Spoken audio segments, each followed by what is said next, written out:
Hello, Chris. Thanks for helping to share your insight with the Scope 3 peer group and the Insights Guide. Introduce yourself, please. My name is Chris Weber. I am a Director of Sustainability with Kimberly Corporation. My responsibilities are in the area of sustainability strategy and responsible sourcing. And for the last 5 years, I've been working with our team on developing our new carbon commitments, which are SBTi certified, and specifically our new Scope 3 objectives. Excellent. And what is your Scope 3 target?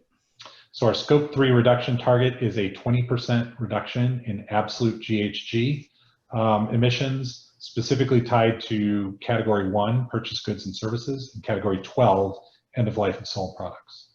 Excellent.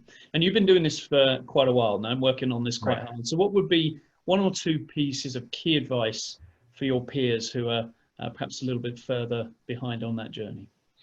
So the first piece of advice I'd say is to get real comfortable with the Scope 3 GHG protocol guidance.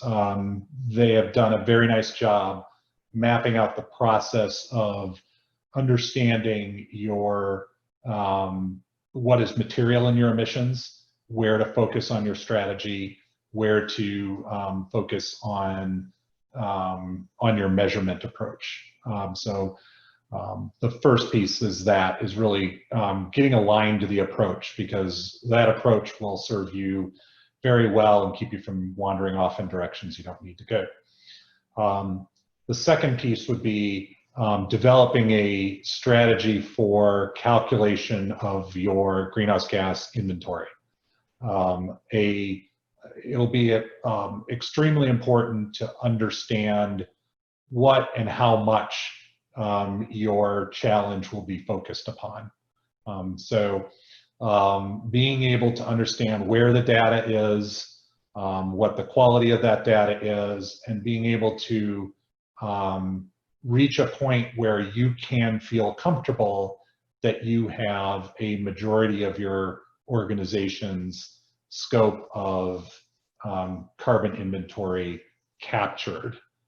So that would be critically important. And I guess the third piece of advice would be having a system in which to make that calculation that is credible and recognized, has access to a library of greenhouse gas emissions factors and that sort of thing.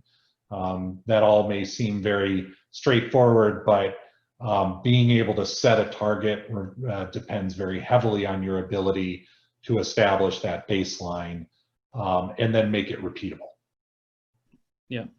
And just to fire one last question, if you could think about the journey you've been on, what would be one thing that you wish you'd known? I think the biggest challenge for us throughout all of this would have been, I wish we had been particularly comfortable with the process of obtaining an SBTi certified goal at the onset. I think we might have moved faster to reach a point where we could set a goal. That would have gotten us on our reduction strategy earlier, but also reduce the amount of rework that we would have had to have done in the goal setting process.